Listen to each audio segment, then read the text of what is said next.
Oh, exciting. We just got an announcement that this meeting is being recorded. Welcome, everyone. Thank you for joining us on June 1st, 2021. What a year. My name is Gudrun Giddings. I am the president and chairman of SACC-LA, which is a short version of Swedish-American Chamber of Commerce, Los Angeles. And I just want to say again, welcome to all of you that have joined us and welcome to our fabulous panelists. I just wanted to say a few words about the Chamber of Commerce here in Los Angeles, Swedish-American.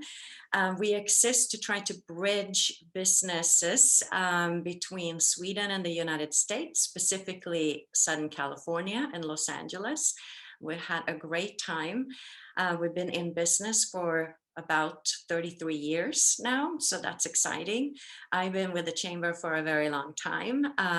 This is a webinar today in our series called The Secret of My Success that we started last year during the pandemic because we couldn't meet in person, and then we continued on, and it has been a success in itself, this webinar, so we're very happy, and I think we might even continue to do this even when we can start meeting in person, because this way we can also, a lot of people can join us, not just people in Los Angeles where we usually have our in-person events. And this webinar is, I think, really exciting because we're coming into the summer months and we're all very fashionable. So we want to learn how we can sustain our beautiful planet. Sweden as a country with all of the people there are ranked so high when it comes to sustainability and taking care of the environment and all of that. So why not spill that over to some fashion? Because why not?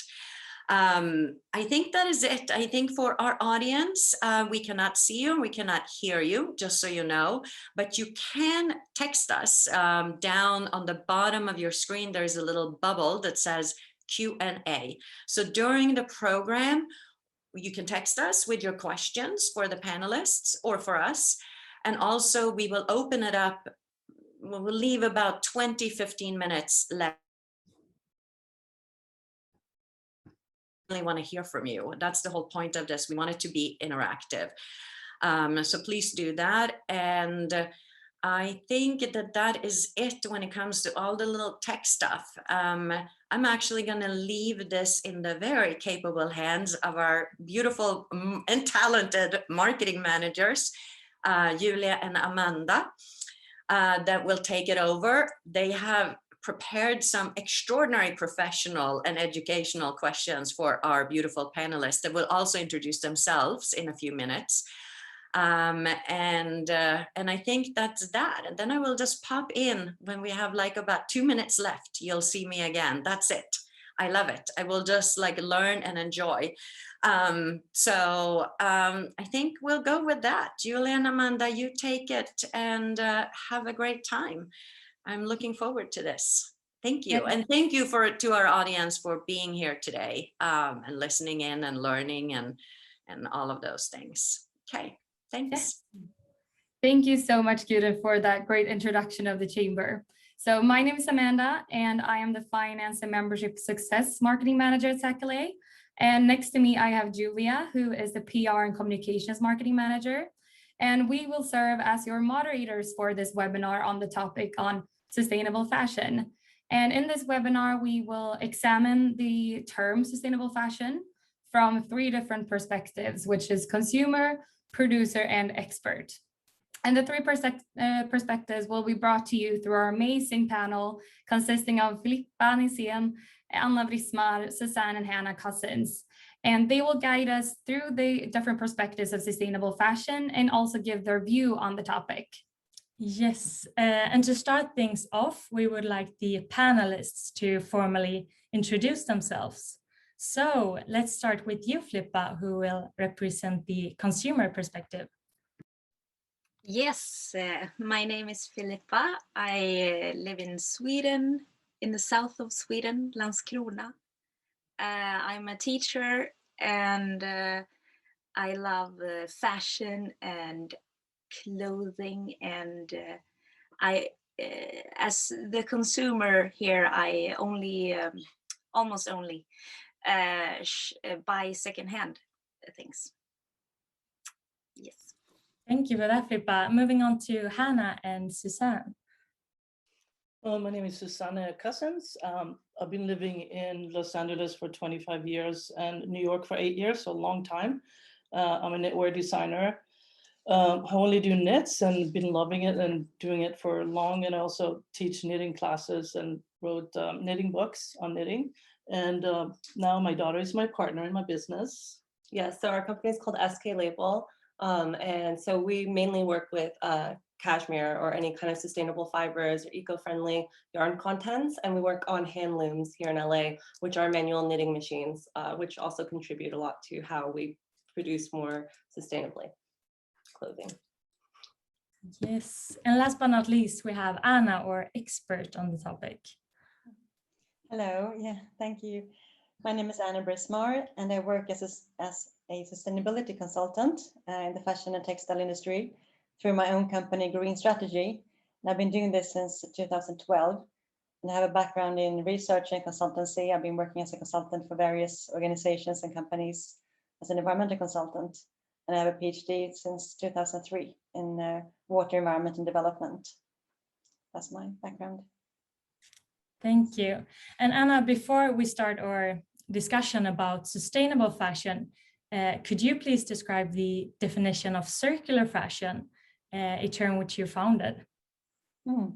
Yes, okay. Yeah, so circular fashion, in my definition, I coined and defined the term 2014. I was actually, it was very much at the same time that H&M also started to use the same term. Just a month earlier, actually, they were using the Swedish version of the same term. So this was a whole sort of movement going on there in the circular economy area. A movement was starting then. Okay, so the definition that I use is I see that circular fashion is actually a broader term than sustainable fashion. So circular fashion encompasses also, well, you can say that it has a focus on possibilities and opportunities as opposed to the negative impacts, which is often the focus of sustainable fashion. So circular fashion is more focused on what you can do, what can you do in the design phase, what can you do as users, consumers, what can you do as a company to collaborate with other companies. How can you create fashion that is more circular? And when we talk about circular, it's about trying to keep the products in as high value as possible for as long as possible throughout their lifespan. So it's doing various things to prolong the longevity of a product. So how can you design it to facilitate repair, redesign, and also recycling at its end of use?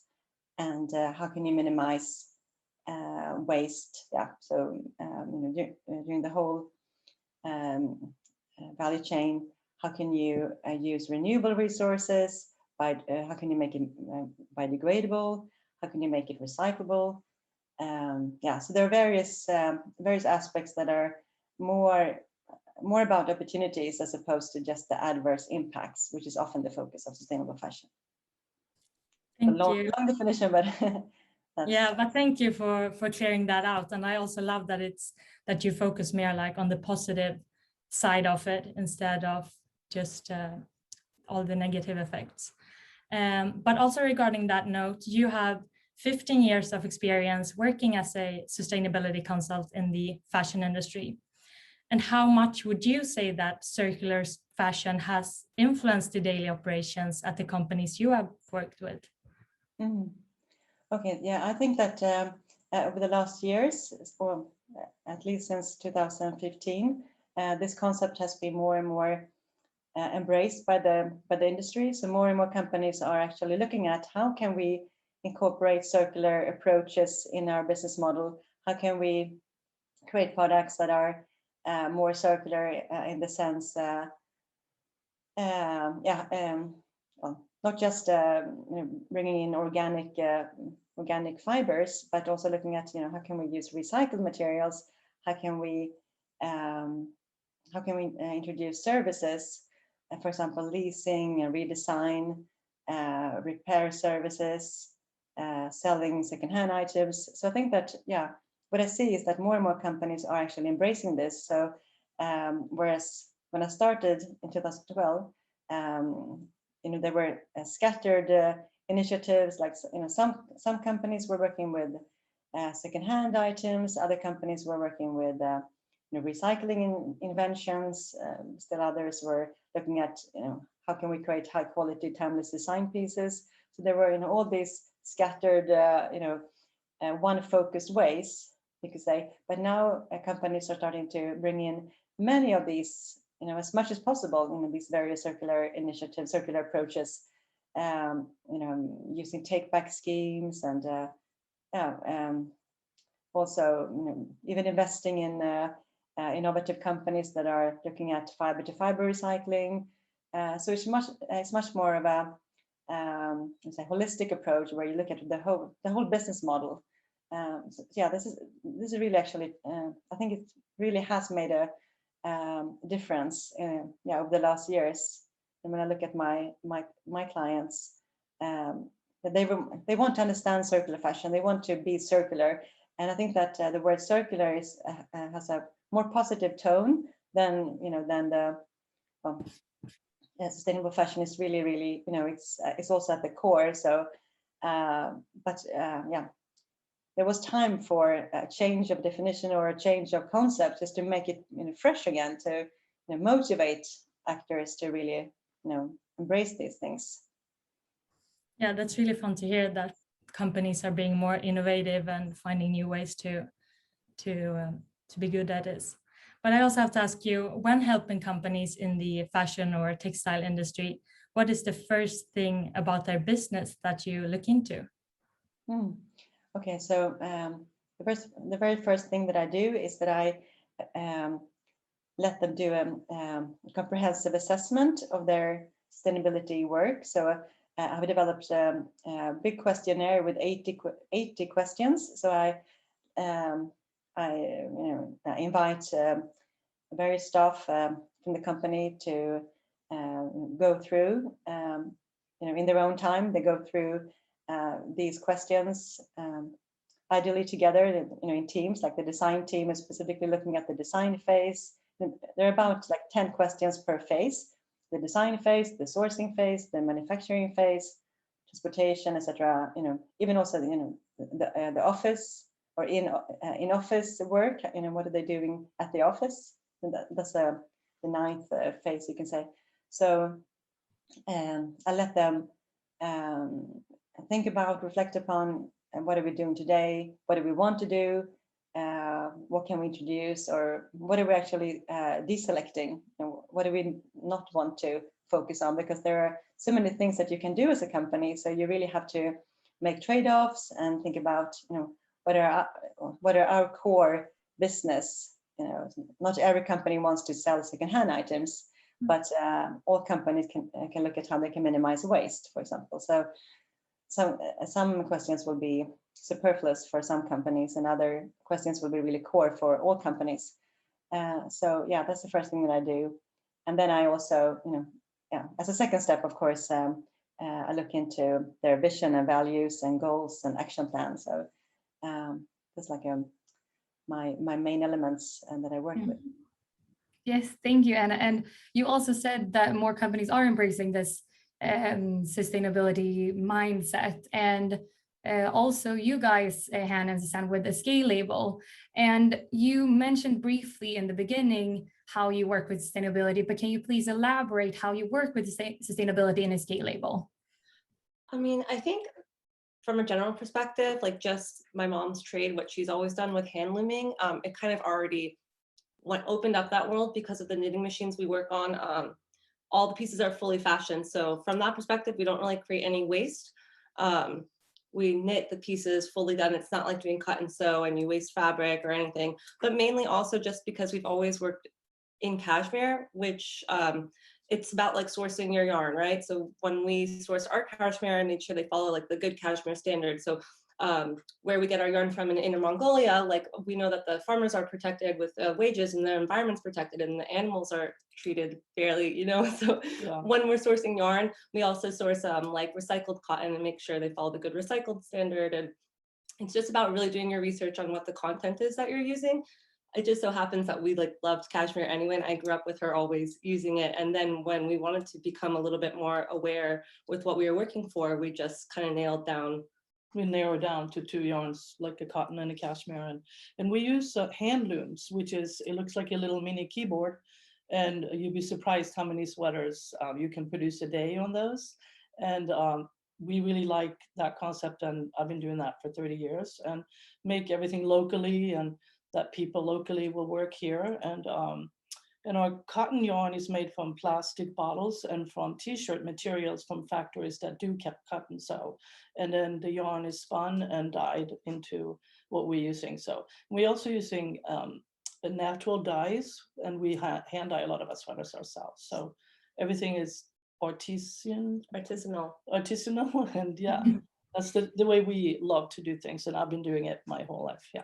Just like finding a respectful way to like manufacture that still feels artistic and creative to us, and still does, we love like high quality goods, so that last. yeah that last, yes. And even like with cashmere, when we do our first samples, we'll turn them into kind of like, now listening to you, Anna, about circular fashion, just on a smaller scale. So if we do have a first sample in cashmere, and maybe we don't use that because that's our first sample, we do production, we love to turn it into like hand knitting yarn, our cashmere. So we'll cut them into strips and sew them ourselves so that we can knit with them and kind of repurpose it with, it's still like a amazing quality, and we turn them into purses and hats, and it's just like fun to keep finding ways to use these materials that you love. Nothing goes to waste. Yes. Yeah, and I think it's so inspiring that you've succeeded to include so many different parts of sustainability in your business, not only from the materials that you source, but also from the way you work with the fabric and just through your whole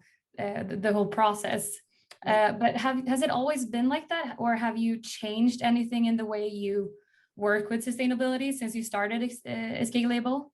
I mean, it's kind of always been like that. When my mom had her company for years when I was growing up, because that was like her trade, were the hand looms and hand knitting. So really focusing on one piece at a time and making sure it's quality controlled through us, and we're doing the embroidery on it, and you know, one step at a time. So I think it's always been what you did and loved, and now it's kind of turned into, we see how it kind of suits us a little bit better for the direction we want to go in today. And people really appreciate that too. They really want it now, and they want the one of a kind, they want something unique. And that's really what this last year has been, you know, for us, is really to think about that, you know, like how whatever was popular a long time ago, it's coming back. And I mean, it's always like that in any business every 10 years, but we're seeing like people really want stuff that I made a long time ago, and I love that. Yeah. And have you seen a change maybe in demand for the type of clothes that you make now for the I mean, for the slow fashion from consumers in the recent years, or have you seen a change in demand since you started Eskay Label?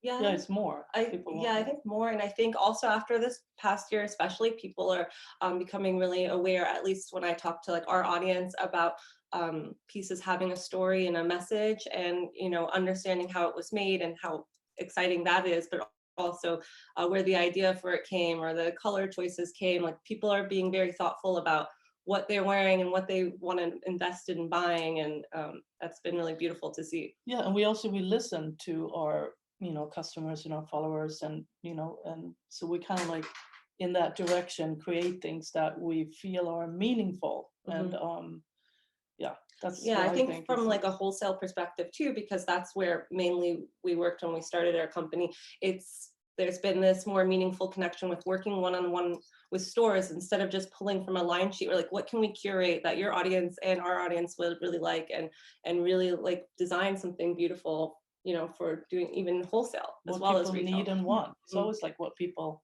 you can make tons of clothing, but if nobody buys it, then, you know, it's the point. It's like, kind of like you have to make things that people want. That's for sure. But that also feels good to you. Exactly. Yeah. Thank you so much for that, Hanna and Sus. We'll get back to you later. But since we are talking about consumers, I thought we could move over to you, Filippa. You have for the past 5 years only consumed secondhand clothing. Have you always been a conscious consumer, or when did you decide to only shop secondhand? I started 10 years ago with a non-stop purchasing new production because I needed to save money for a trip to New York, which is funny to say now when you think about the climate. But then I had 6 months like fasting from new production, and I was discovering the secondhand market. I did some secondhand market shopping before, but now it was like, okay, only this. So I really need to plan and take my time for it.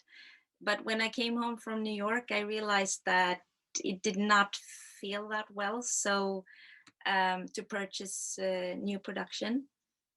So I decided to not do that, but I bought maybe a sweater or a jacket sometime, but mostly secondhand from since 10 years back.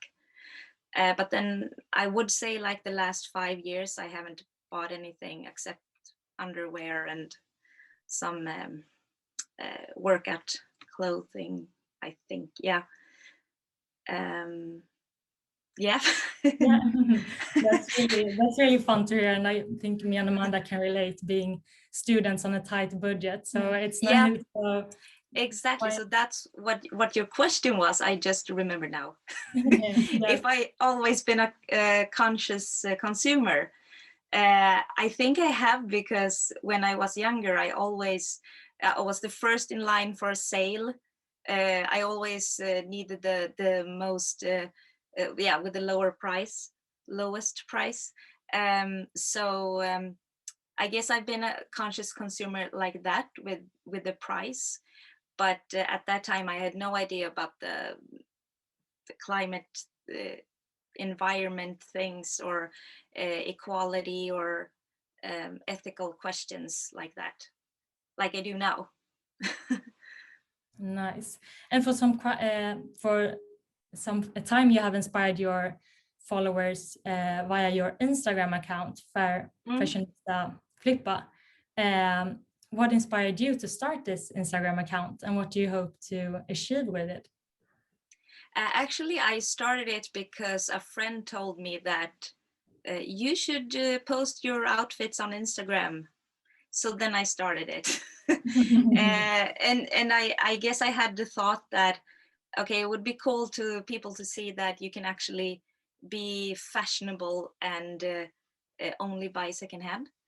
But I started it, I don't know, like 5 years ago maybe. And at that time I had no one else was doing this with the outfit secondhand posting thing.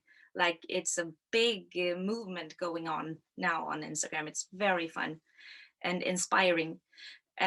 So at that time I didn't have any thoughts, but maybe like 2 years ago I started thinking that maybe this is maybe a good thing to do. So now I guess I think it's fun that I can inspire people, but I mean, not just to buy secondhand, but also to activate your wardrobe in different ways. To, like, you have this blouse, and how many combinations can you make with just this blouse?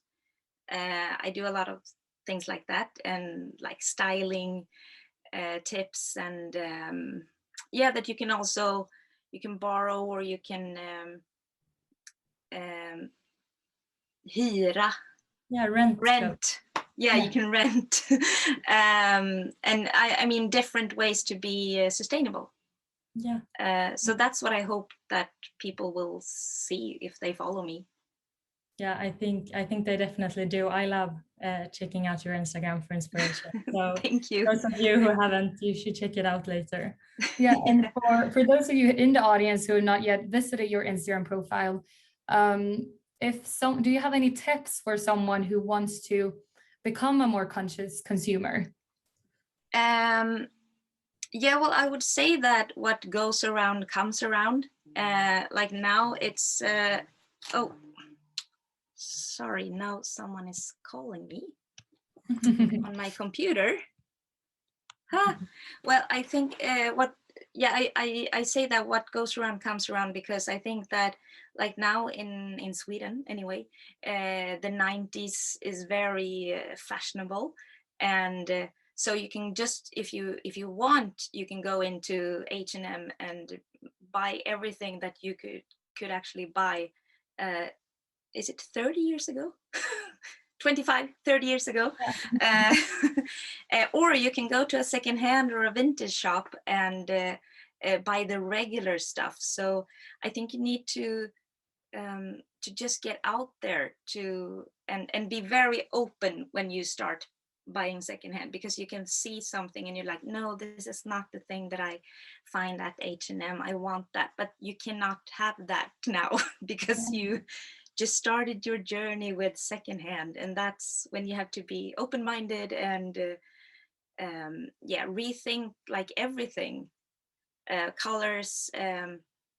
What maybe you always think that you wear like very straight lines, but now you can only find these lines.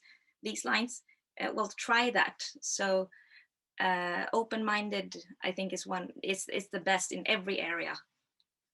Just try everything. No rules. Just go. Yeah, I think being open-minded is a really, really great tip. Thank you so much for that, Filippa. And another thing which I'm curious about is that this question is directed to you, Anna. And with your expert knowledge in sustainability and circular fashion, have you in any way changed your own consumption behavior? Yeah, actually I have. I'm much more focused on, first of all, the contents of the clothes. So I do not want to buy anything that is, synthetics, unless I really have to, like a swimwear, for example. But otherwise, I really go for natural fibers that are biodegradable, and of course, I opt for, I choose as much as possible organic cotton, for example, or organic wool, or tencel is also very good material. And so that's one of the things that I really have changed my focus on. And then also I try to buy things that will last in my wardrobe, things that go well with other things, and that also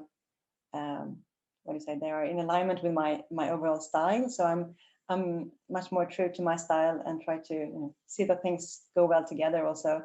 So it's a more high quality, and buying things at a higher price tag sometimes, just to get the good things with the good quality and good contents as well. Yeah, so much more conscious, I would say. But actually, I have since I was maybe like 12 years old, I've been sewing or making my own clothes. So like sewing skirts and dresses and things. So knitting things. So I always had this the creative side of me that so I still actually buy textiles, fabrics, and make clothes myself. Yeah.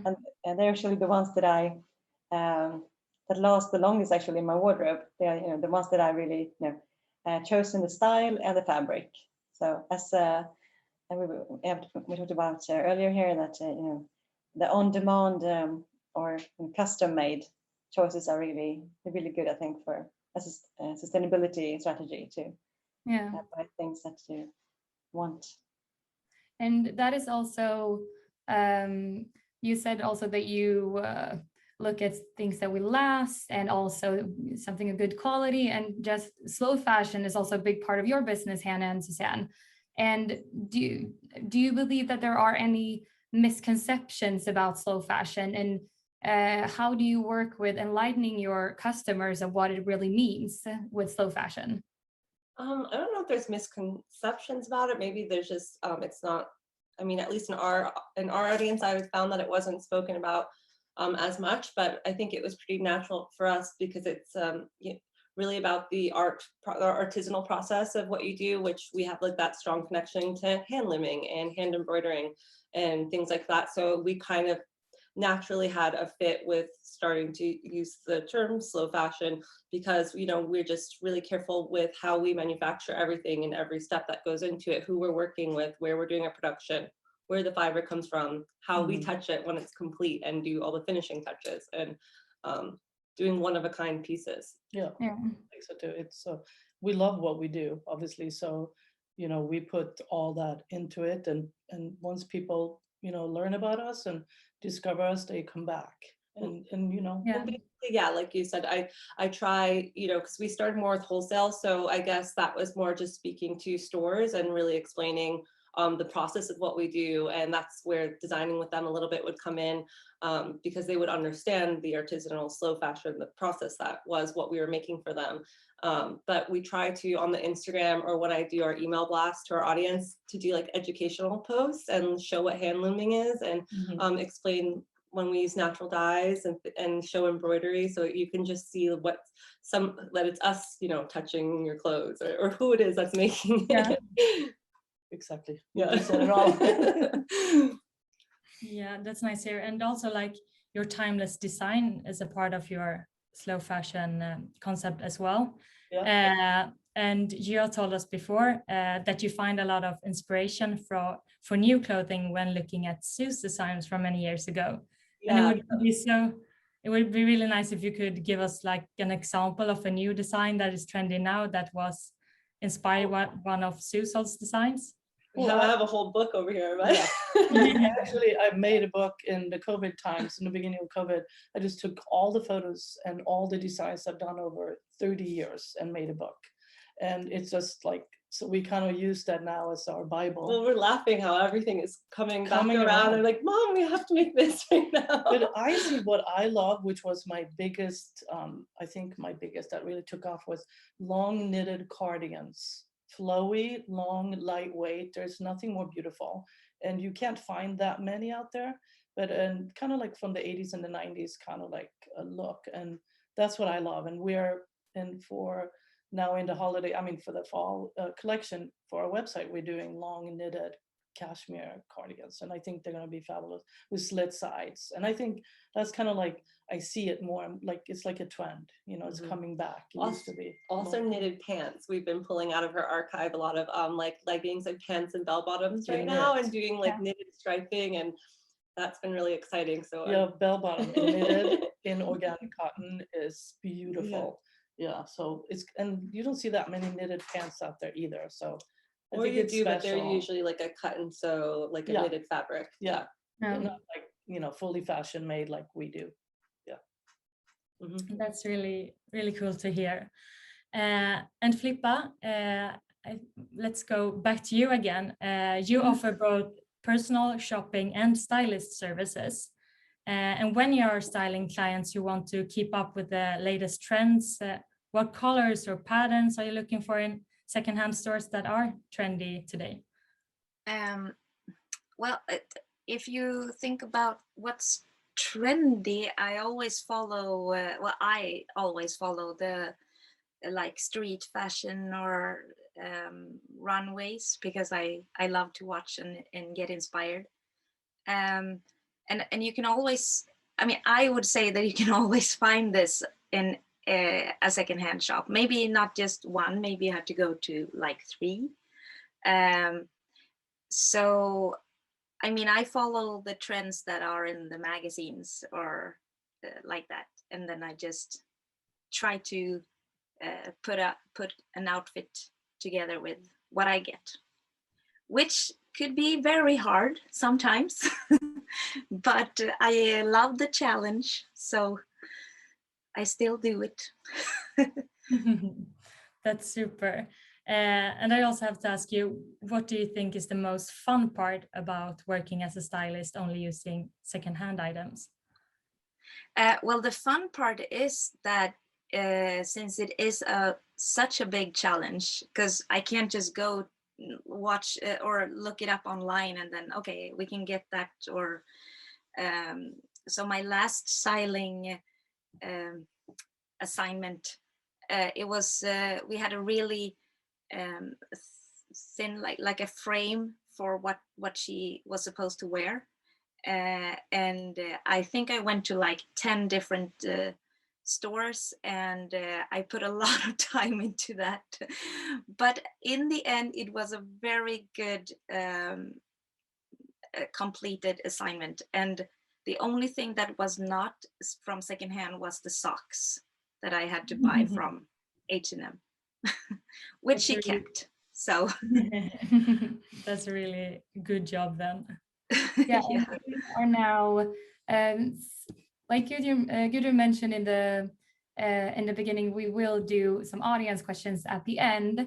But before that, since this webinar is called The Secret of My Success, we would like to round things off by asking a question to all the panelists. And we would like for you to answer, what will you attribute to the secret of your success in sustainable fashion? And let's start with Anna. Okay, I think that for me as a consultant, my secrets, it's not really a secret, but I think that my choice of focusing on this niche area, sustainable fashion, then also going into the circular fashion or creating the circular fashion area, that is a way to distinguish yourself from other consultants, because there are a lot of sustainability consultants out there, environmental consultants, but if you choose a special niche area, like I did, I think it's easier to get clients that way, because you're associated with this particular branch, particular area of work. And also I think that I've been more visible because I've been quite generous with my articles. I've proposed a definition of sustainable fashion that, actually when I started in 2012, there wasn't actually any definition on sustainable fashion. So because I have a research background, for me it was natural that if you use a term, you have to define it. And because I needed to have a definition as a consultant towards my clients, I quite quickly proposed one for sustainable fashion. And then when I went into circular fashion, I had to, of course, define that one. And then and also I like to develop things. So I also like to write. So I wrote a lot of articles, and also published a lot of conceptual models and things. So I think that I become more visible because I've been so uncommonly generous as a consultant, to post things that people can be inspired by and borrow even sometimes. But I think that's a win-win solution for a consultant, that you are generous, you are transparent, and things will come back to you in the end. Yes, thank you. And moving on to Eskay Label, Hanna and Suzanne, what would you say is the secret of your success in sustainable fashion?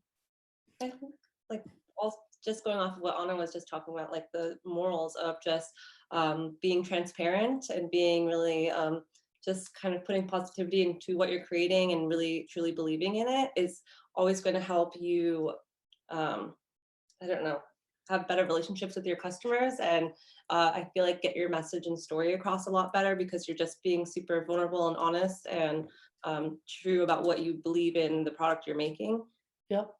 And also, I always had my own business, and I'm self-taught, and I started my company 30 years ago. And I feel like if you believe in yourself, you can do anything you want. If you put yourself in that mindset. And if you love something so much and it's your passion, it will happen. And that's basically what happened to me. So I encourage everybody, you know, to do that. Suze came over from Sweden to New York with like 20 hand knit sweaters in her bag, like going door to door, ready to sell them. Yeah, and it happened. So yeah, anything can happen. I'm a living proof of that. Yes, thank you. Okay, but last but not least, Filippa, please tell us what's the secret of your success in sustainable fashion?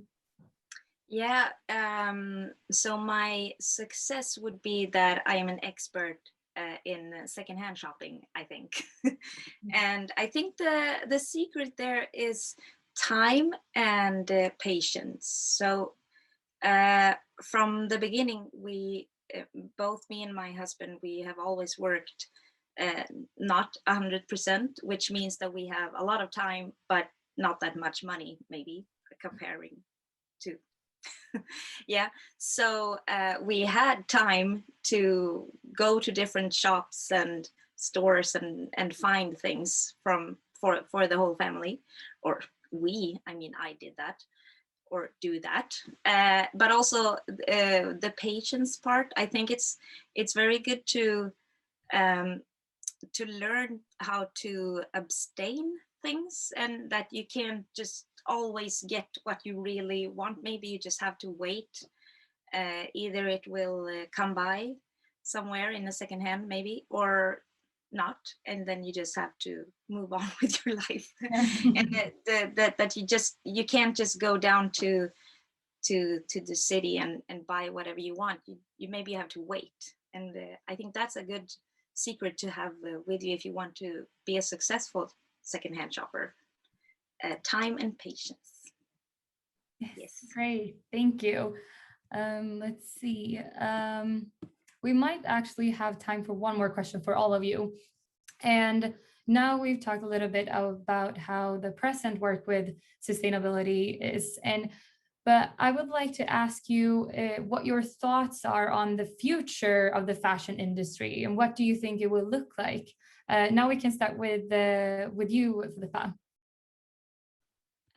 Yeah, I wish that the fashion industry would slow down, be more like Eskay Label. And I mean that the big companies, they can drop like 50 new collections every year, which feels just insane, I think. I mean, we don't even have time to see everything. They just drop new items every week or every other week anyway. So one thing would be to slow down the business and I don't know, maybe go back to what it used to be in the good old days.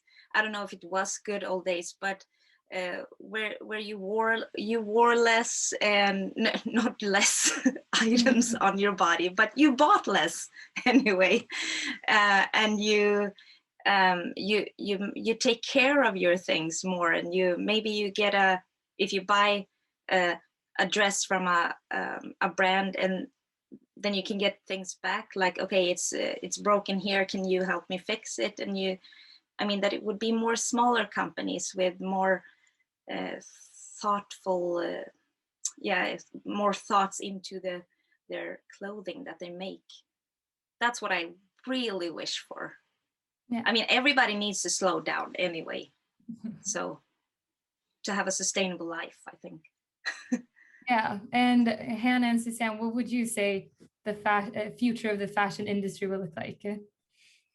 Well, I mean, I think it's so oversaturated that I can't even go out there and like shop anymore in certain stores. Like, I just feel like it's so overwhelming, and I'm a very super like person in the sense of, I don't mean super person. I mean, like, when I look at my wardrobe, it's like everything I have means something to me. I don't just buy it and just like everything is like what it is. It's like, I don't call it my uniform, but it's classic, basic pieces. And then I have, and like, I just pick and I wait and I fall in love with something. That's how I shop. And that's how, I feel like people look at our product too. And everything is so, it's like, where is it even made? And like, I never heard of these places. And it makes me very like, I don't know, I'm so much more into that. My clothing is a precious piece of jewelry, and I'll take care of it. And I like longevity of things, and I like that people know that I have my look and this is who I am and this is what I wear and that I pick, and I always like try to help you know, our clients with that too, and they come back and then all of a sudden they feel part of that, and I love that. I think it's important, but don't you? Yeah, I think it's about hopefully like moving forward, maybe fashion industry can develop like a more sense of community and intimacy that way. I think right now, like what Filippa was saying, you're saying, it feels very just overwhelming almost and oversaturated. Like I'm scrolling on Instagram and I'm getting ads for like a $5 bikini like over, and then another company's doing the same one, and I'm like, ah, like what is this? It's like, where does all this product come from? And it's kind of, it's just creeps me out a little bit. And but I do think that there was this like mental pause from this last year where we all had to like slow down and reevaluate what's important to us. And I think for people who love clothing, that's been a thing as well. How are we producing this? Where is this piece that I bought coming from? And so I would hope that it's going in that direction. And I think, you know, the more awareness and you know, how we're speaking today can help people focus on maybe shopping the same way, and just creating a voice for fashion to move in that direction. Yeah. Thank you. And with the companies that you work with, how do you see the future of the fashion industry? Once again, can you repeat? Yeah. How do you view the future of the fashion industry? Oh, yeah. Okay. Yeah, I think that you know, companies will embrace the circular, you know, and sustainable. Well, they're more or less the same. These new ways of producing and consuming, or helping customers to, well, not consume but use, take care of their clothes.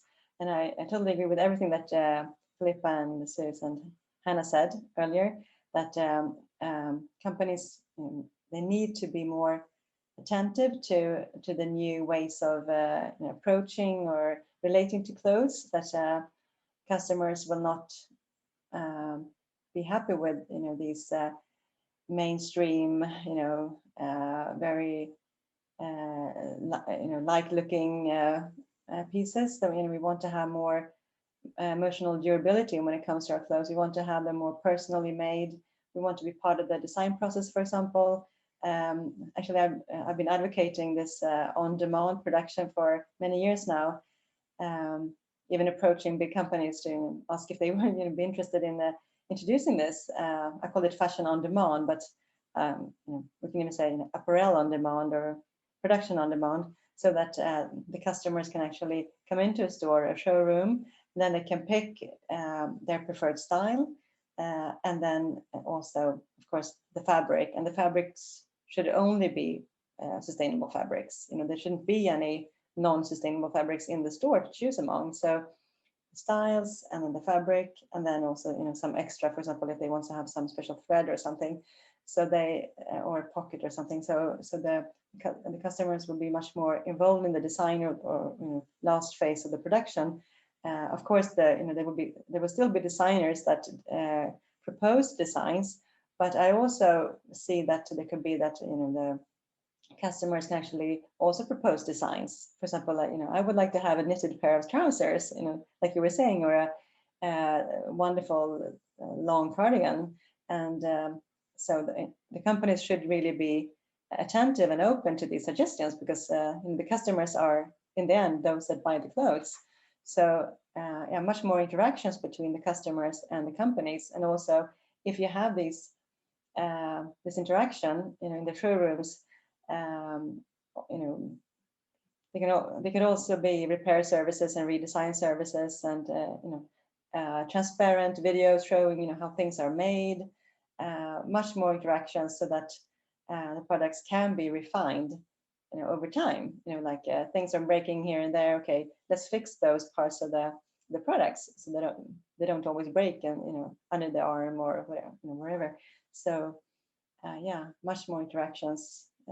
Yeah, I think that will be and also a much greater diversity and personalizations and transparency, as we were saying before, and ethics, you know, overall ethics. Yes, thank you. And I feel like all of you are kind of on the same path of what you believe the future of the fashion industry would look like, which is really interesting. So thank you so much for those answers. And I think that we will have to move on to the audience questions now. So let's see what we have here. We have one here for Eskay Label. And the person wonders if they can buy your clothes in Sweden. That's what we would hope for soon. We're working on We that. would love it, yeah. We really want to do wholesale in Sweden. My sister's living there right now in Stockholm, and we're like, do some research for us because we want to come Definitely, over. that's one of our goals. Mhm. Yes, we would love to. We don't do it yet, but that's definitely top of on our list. Mhm. Great, thank you. Okay, Thank you. Yeah, we have some more here. We have a question for Anna. Do you have any tips for how businesses in the fast fashion industry can promote less consumption while still remaining successful or competitive in the industry? Good question. I think that reducing their collections over the year, they are coming out with new pieces all the time, and they defend that strategy by saying that it's a way to make fashion more personal. But I think that because they don't design things with this interaction model that I spoke of earlier, so they can't really be sure that the customers really want these items, even though they try to make diverse things, by putting out so many different styles over the year. So I think that reducing their the number of styles over the year and keeping to more classic pieces. For example, if you compare the H&M, the big H&M with COS, COS, COS is going more towards a more sustainable way of doing making fashion, and they seem to have fewer pieces and more classic pieces, more timeless pieces, and seemingly to be more high quality. So I think that reducing the styles and going for more classics, and of course increasing the quality overall, and bringing in the customers to have a say in the designs. That's what I think. Yes, great, thank you. Let's see what we have more.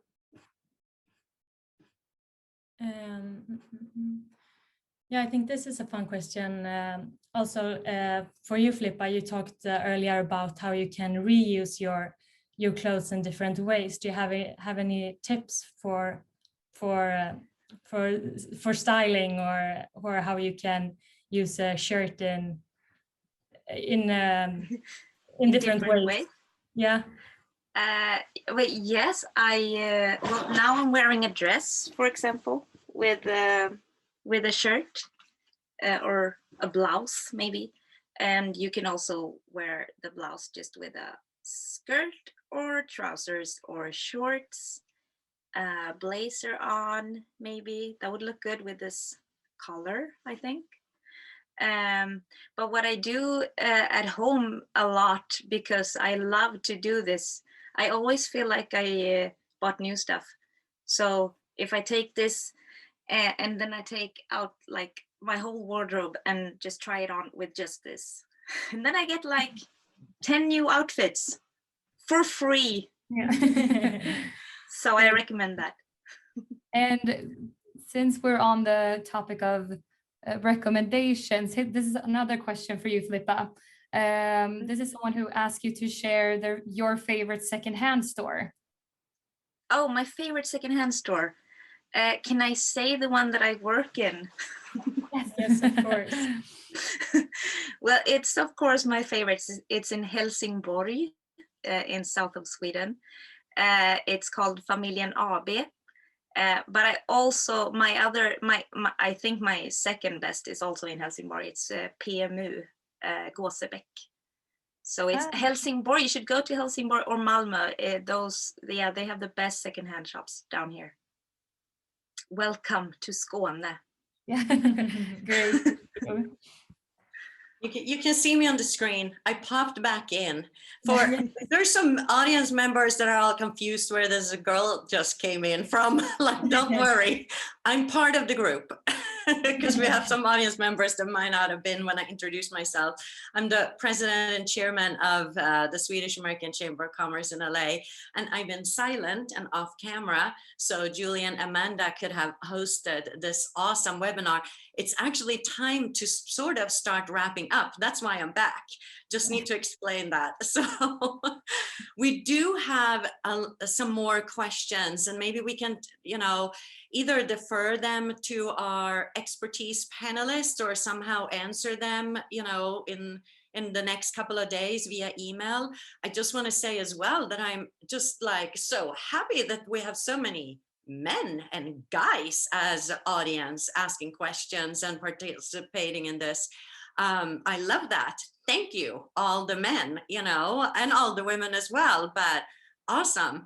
I also do have some questions because people do know me, and I've been doing this now. So on the side of just the question and answers here, some people have actually texted me, and I just want to run by them because I think if our panelists can answer them super quickly, we can get to them. So one of them is for Susanne and Hanna, asking, have you ever had your clothing, someone must know you, in a fashion show? Not necessarily Eskay Label, but like because I know you both have been designers for a long time. So yeah, Mercedes-Benz fashion show here in Los Angeles. We like what year was that? 2007. It was a little while ago, but she said my mom's had her knitwear store in Los Angeles on Beverly Boulevard for like 25 years, and she did all like the sweaters for The Grinch Who Stole Christmas and The Matrix and Scooby-Doo. So she's always been doing like fashion shows and working with stylists.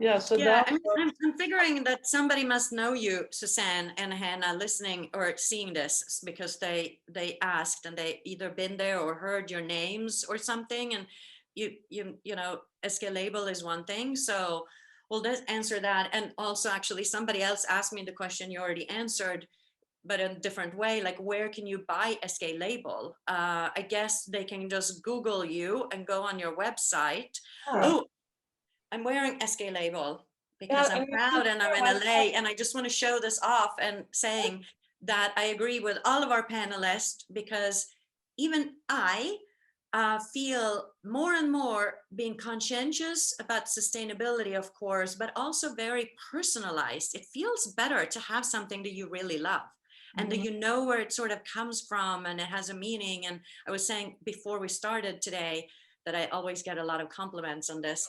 You can't see it, and I can't set up like Filippa just did and model it, but I happen to love this, and I get compliments everywhere I go. And then this one is my mom, so I'm very sustainable today. Sort of secondhand. We're about to load like a little new drop on the website, but also just going back to what we're talking about, really working with the customer. If anybody ever wants to do one-of-a-kind sweaters or talk about that, you feel free to email us. Yeah, just Google Eskay Label and you can send us an email. We love working one-on-one with customers to design things for them. Okay, yeah, that's great to know. I mean, why not make maybe a special, like something for somebody? That would be a one of a kind. That's how we usually work with our community. That's amazing. Right. Then I know we're clicking on time. Anna, you're going to have to answer really fast. Somebody is wondering, do you only work with companies in Sweden or Scandinavia, or are you also branching out like to Northern Europe, meaning France and Germany? And Yes, exactly. Yes, I work with companies from all over the world. So yeah, so I have worked with European companies and company in California and Oh, okay. Nordic countries, anywhere, everywhere. So Good to know. And also for everybody listening, so in our communication and newsletter and social media, not this Friday, we have a newsletter called Finally Friday, but the following one, we will put up this recorded webinar and also have more information about all of our panelists, where you can find them and, you know, all of these things, Instagram, social media, you know, emails, analog ways of contacting you if there should be. Last question to Filippa is, what's the one favorite thing that you have bought? Oh, I was afraid of that You question. have one. I have 1,000, so Okay. I love So- everything. Okay, good. I love it so much, so I can't. Right. Well, no, I love. I only buy things that I really love, or I only keep things. I'm very circular, like Anna would say, circle. I buy and then I sell and then I. Okay. Yeah. Yeah. No, though, and I have actually other questions as well that just come in via me, because sometimes people just text me or email me, but I'm so grateful that we have so many intelligent and awesome and fun questions. You know, that's always the goal, to try to interact and do something that is of value to everyone. So I want to also point that out, since we're out of time, especially to our expertise panelists, all of you. Thank you for, you know, jumping on and sharing with us and with the audience. I think it's not only important, but it's also fun, and fashion is fun. You know, it's a way of expressing ourselves. And also especially to Julia and Amanda, our marketing managers that just took charge of this. I am so proud. This is awesome. It was really, really fun. And it's been great working with them. This is not the only thing that these two talented women do, but this was extraordinary that you put it together and you managed to do it. So thank you. And also we have some of our board of directors on, I've seen, and thank you for joining us as well, to SACC-LA and everybody else. It really means a lot. You know, we know that you have other things to do in LA. You have either started your day sort of-ish, midday, or if you're in Europe, you just had dinner and is ready for something else fun. But taking this time with us is really special. So I hope I haven't forgotten anything. I just hope we can see each other again. And I just wish all of you an awesome summer and fall and all of the other things, and dressing well. I'm gonna go out and do this at least. So thank you, everybody. Thank you. Thank you so much. Bye. Bye. Thank you. Bye.